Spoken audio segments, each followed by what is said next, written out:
Okay, hello again. This is the Tarot Process Part 25, and it's about numerology. And I just want to say a few things, but knowing that I can come back to it later. So if you have objections or you have comments or particular things you want to know more about, or you want to explore, then leave it in a comment, and we can always come back to this. And I've got various ideas battling each other in my mind at the moment. And partly I don't want to complain too much, but I can easily get into a rant and complain about how casual people are with numerology. And what kind of got me started was I watched the beginning of a video about an eclipse, a recent eclipse at 19 degrees of Gemini. And so the fellow began with, okay, it's at 19 degrees of Gemini, 1 and 9 is 10, 1 plus 0 is 1. So we're dealing with the pioneer.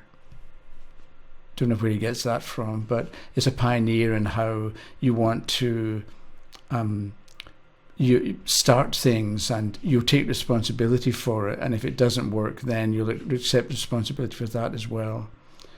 And the one is the Magician card in the tarot, so you're drawing down energy from source, whatever that might mean, and putting it into the earth.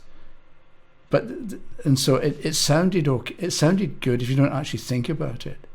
It's like going to a movie and you don't actually watch the movie and see the flaws and see what doesn't make sense and what's confusing. You just suspend judgment and enjoy being out at the movies.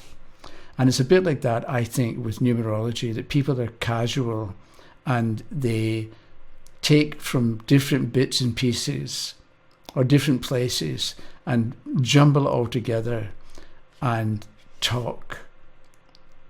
And they think they know what they're talking about, but they leave too many questions unanswered, like with the Magician reaching up and drawing down from source. How do you know you're in contact with it? Leaves too many questions unasked. How do you know you're in contact with source, whatever source might mean? And how do you know that what you're drawing down is legitimate, real source energy? And when is it just your wishful thinking or your fanciful ideas? You know what I mean? There's an awful lot that's left unsaid and assumed when you start talking like that. The other thing is, it was an eclipse, and eclipses don't just happen by chance. Each eclipse belongs to a particular family, because there are I think there's 19 different groups or families of eclipses, and that 19 degrees of Gemini belongs with or connects with other eclipses, other eclipse cycles, and so other parts of the zodiac and other degrees are involved with that 19 degrees of Gemini. Also, if you're going to do an eclipse, it's in Gemini, so where's Mercury? Because Mercury rules Gemini. It's in the Libra decanate, so where's Venus? Because Venus rules the Libra decanate. And it's in the Capricorn duad, so where's Saturn? And until you look at and get an idea of the influence and the nature and the condition of Mercury, Venus and Saturn, you can't really begin talking about an eclipse. But this person with his numerology didn't do that. This is why I don't want to complain too much. So, but it's normal and common to do that. So people get a number and they add it up and they end up with another number and they start talking about it. One other objection I have is that 28 is 2 plus 8 is 10, is 1 plus nothing is 1 again. But 28 is not the same as 19, even though they both reduce to 1 and they have something in common. How you get there is really different, because 1 and 9 is 1 and 9, and 28 is 2 and 8.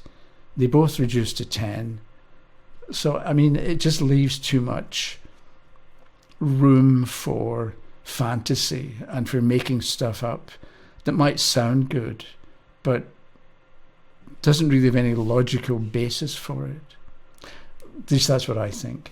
So there are sort of two types of, or two methods of numerology. One is the so-called Pythagorean method, where you've got the numbers 1 through to 9. So you go A, B, C, D, E, F, G, H, I is 9, and then J is 1, K is 2, L is 3, and so on. You go through J, K, L, M, N, O, P, Q, R is 9, and then S is 1 again, and T is 2. Right? So you get each letter of the alphabet has a number that goes with it. And so you can take a word or a name and add it up, and you end up with a particular number, and it's got its own meaning. The problem is, I think you have to learn the meanings, so that 1 is whatever 1 is, and 3 is a certain number as well. But I think it's kind of limiting in that you can't easily do something with the information. You have to memorize it and learn it, and then you can apply it probably. And so if the name or the word or the date adds up to 14, then this is what is shown because you read somewhere that 14 means this. I find it limiting. Whereas the other method by Cheiro, Cheiro, in his book of numbers, it's a Chaldean system supposedly.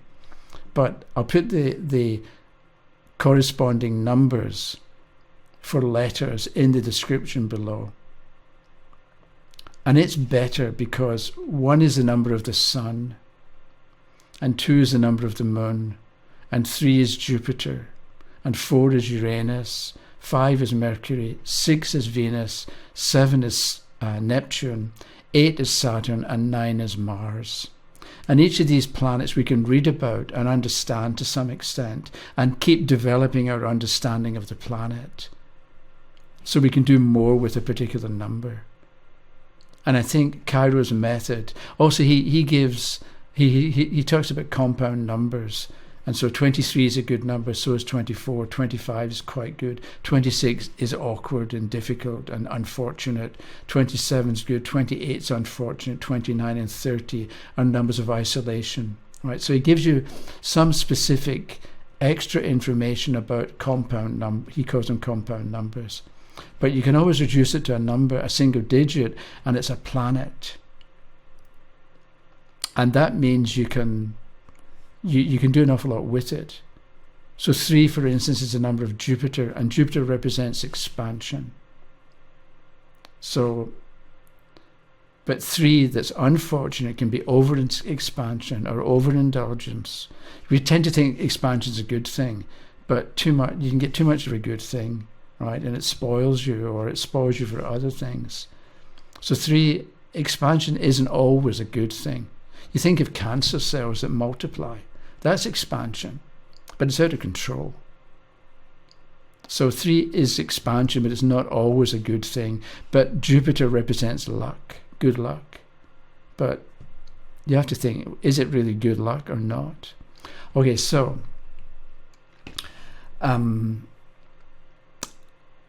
you've got numbers that go with planets, and you can reduce any number to a single digit and get an idea of what is happening. So I'm kind of lost here anyway. So before I was thinking about different words, and it might be useful. Okay, what's today's date? The 25th. 2 and 5 is 7. So you can do something about today. 7 is Neptune, the planet of confusion. I'm confused. Before, I have to just tell you bits and pieces. Before Uranus was discovered in 1781, the number 4 was the negative sun. So 1 is a positive sun. Let us create. And number 4 was the negative sun. Let us destroy. Not because we hate you, but we're going to wreck it so that things can rise from the ashes, or so you can reassemble things better. Right? And before Neptune was discovered in 1846, the number 7 was 2 was the new moon. new beginnings. 7 was the full moon.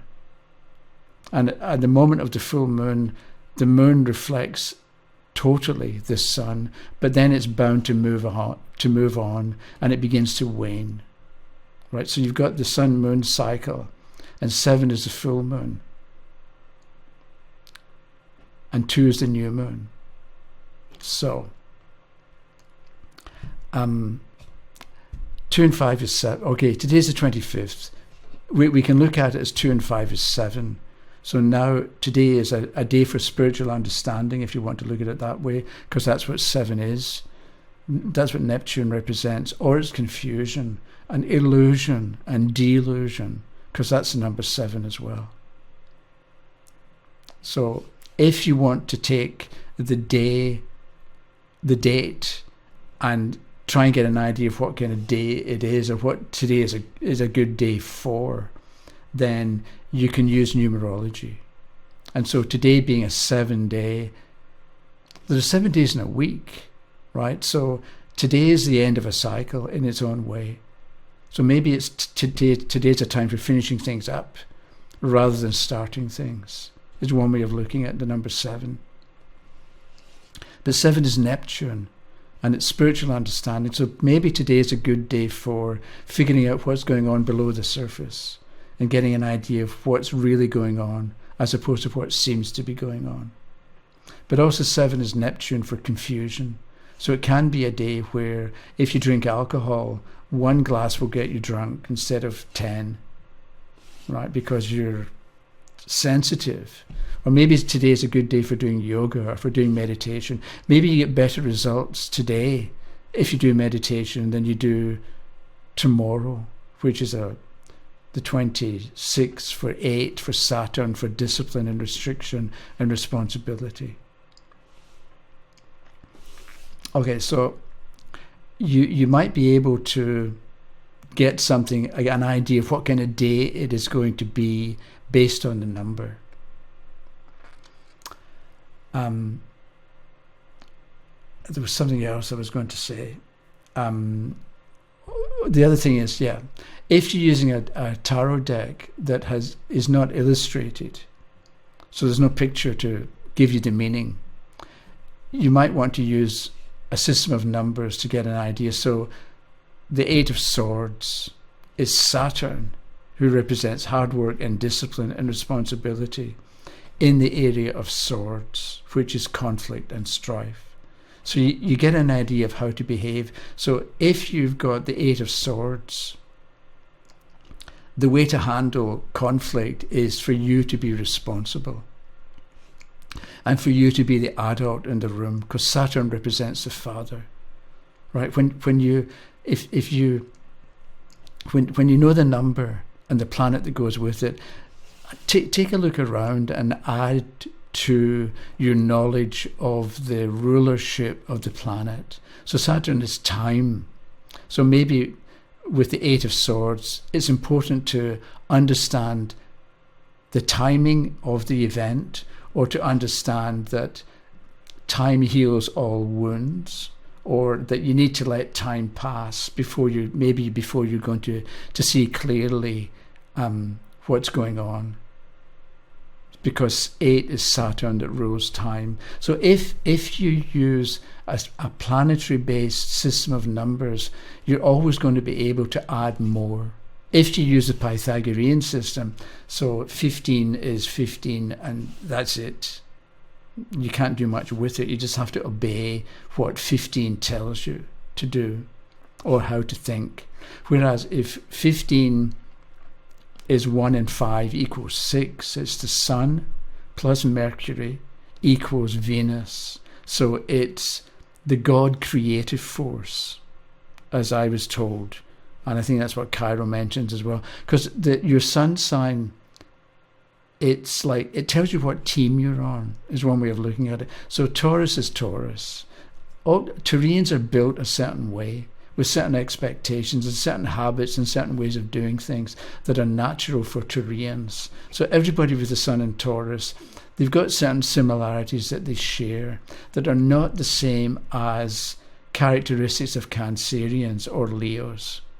right? So if you're thinking of the sun sign as how you're built, and checking the mic, how you're built and what you're about and what you're here to learn, that'll work. So 1 is the sun, 5 is Mercury, and Mercury is the quick mind, how you think. And some people are good at comebacks. So somebody insults you and you come back with a bigger insult. Whereas somebody insults you and then 2 days later you think, I wish I'd said that. I wish I'd thought of that at the time. So some people have quick minds that learn quickly and forget quickly. Other people have quick minds. We've all got a quick mind, but some of us have slow, quick minds. So it's relative. So Mercury is communication, and it's the hands, right? So maybe the 5 of Swords, watch out that you don't hurt your hand, could come to mind. Because it's a sword, you might cut yourself. So if you're chopping with a sharp knife in the kitchen, pay attention to what you're doing. Could be what you say to the person who gets the 5 of Swords for tomorrow. Because 5 is the hands and a sword is a sharp instrument. Okay, so be careful. Maybe the 5 of Swords upside down is be careful that you don't cut yourself. So you've got if you've got an idea of what the planets represent, of what they rule, and what they cover, then you've got a way of coming up with possible meanings. And again, remember Vinny, you think about something and then you forget about it and let it come back to you when it's right, or when the time is right, or when it's appropriate, or when it's suitable. So I was thinking about words. Okay, so the reason I like Cheiro's system and not the Pythagorean system is, think of Adam and Eve, right? Adam was the first man, the initial beginning masculine force that goes out and makes things happen. And Eve was the first female, feminine force that responds to circumstances. Okay, so if you use the Pythagorean system, ADAM is 1414 and it equals 10, which reduces to 1, which is not bad for the first man. If you use Cheiro's method, you get A is 1, D is 4, A is 1, M is 4. It also adds up to 10, which is 1 for the sun. Right, so Adam represents the sun. What about Eve? If you use the Pythagorean system, Eve is 5, 4, and 5, which is 14. I don't know, it's 14. Whereas if you use Cheiro's method, you get 5, 6, and 5, which is 16 or 7, the full moon. And somehow the full moon makes more sense because the moon is the feminine planet or the feminine light and the sun is the masculine light. Then having Eve as the number 7 makes an awful lot more sense symbolically. And that's why I prefer that. The starting point for me for using Cheiro's system. I think it just works and gives you information that you don't get with the Pythagorean method. So that's Adam and Eve. But if you take a word like, and I'm going to throw in a little bit of major trumps here as well. So soul, S-O-U-L, right? I'm going to look at spirit, soul, and God. And maybe death. Yeah, at the end. Okay, spirit, S-P-I-R-I-T, is 3. Spirit, S is 3, P is 8, 3 and 8 is 11, and 1 is 12, and 2 is 14, and 1 is 15, and 4 is 19. You can get, I happen to know the numbers. But so spirit adds up to 19. It's the sun, major trump. Okay, soul, S-O-U-L, is 3, 7, 6, and 3. 3 and 7 is 10, and 6 is 16, and 3 is 19. Soul also adds up to 19, which is quite interesting, I think. So spirit and soul, we tend to think of them as being different, but actually they're the same. They both relate to the number 19, to the sun card. And we can, 1 and 9 is 10 is 1. Okay, we can do that. But I think what you do with numbers and numerology is you add up some numbers And then you think about it for a bit, but you don't try to think about it for several hours. You think about it and you come up with one idea, and then, like Vinny, you forget about it. And then later, when you've realized a bit more, understood a bit more, you go back to look at that number. So spirit, soul begins with 3, which is Jupiter. So soul begins with step 1 of four letters, right? Where S-P-I-R-I-T. There's 6 letters in spirit. So with soul, the S at the beginning is step 1 of 4. And so you begin with 3, or expansion. And with spirit, you begin with expansion. And maybe you think about, okay, it's expansion, and you wonder what that might mean, and you write it down somewhere and you leave it. And then when you come across it one day, now is the time to begin again and look more at expansion. So 3O is 7 for Neptune. So soul is, Neptune is spiritual understanding, right? Or confusion. And Jupiter's expansion. So soul is about the expansion of spiritual understanding, or expansion of confusion. So when you think about soul, you either, or there's multiple ways you can go with it, but maybe you, on the one hand, it's developing your spiritual understanding, there's more of it, or else you become more confused. And people can't define soul, and they've got different definitions of it. Okay, so, and then U is 6 for Venus, and also the Lover's card. So you expand your spiritual understanding, and then you come to crossroads. What are you going to do with it? Which direction are you going to go in? And L happens to be 3, so you've got more expansion at the end. So you can tell a little story, or you've got a little development in SOUL. Spirit's the same. It begins with expansion, but it ends in a different place, because T is 4. But then I was thinking, GOD, right, is 3, expansion. O, which is 7, expansion of spiritual understanding. And then D, which is 4, the planet Uranus, which is let us destroy. So with God, you've got the expansion of confusion that causes breakdown, or the expansion of spiritual understanding that causes not so much a breakdown, but a breakthrough into greater knowledge, maybe a greater understanding. But you can understand why God is a problem. If it's GOD, the expansion of confusion causes disruption from Jupiter, the full moon, or Neptune, and Uranus, or the negative sun. Okay, and then one last thing is death, DEATH, only because it's a death card, right? So what is death? DEATH is 45145. 4 and 5 is 9, and 1's 10, and 4 is 14, and 5 is 19. Spirit, soul, and death all equal 19. What does that tell us? Again, I can think about it in my own spare time and come up with ideas about it. And you can think about those 3 words having something in common. They're all the Sun card.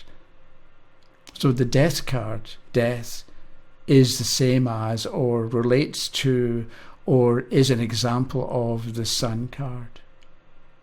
So death, if we say that death is a beginning, ideally it's a beginning that's informed by or educated by the Sun, having an idea of what path we want to travel, we could say. So death is a new beginning, but ideally something with purpose, that we, instead of just beginning again without thinking or without having any idea of what we want to do or what direction we want to go in, maybe the death card, the good things come from the death card if you have a plan, or if you've got an idea in mind of where you want to go, or if you're willing to sit down and think things through, so you realize what direction you're actually headed in, instead of just beginning and not really having any idea about anything. That can work. I mean, that if that's your choice, okay, I'm going to begin again, and I'm just going to see where life leads. That's fine, because that in its own way is a decision. You're going to go where life takes you. But it's a bit like you begin again, but you don't care, or you don't have any inclination to do something or do anything. You just sort of blah. That's not a good outcome with the death card. Okay, I don't know how long that was, but I'll leave that with you, give you something to think about when it comes to numerology. And I've left out huge amounts, but if you want me to fill in a vacancy or fill in a space, let me know in the comments and I'll see what I can do. Otherwise, next will be the 10th card in the Celtic Cross. Thank you very much. Bye-bye.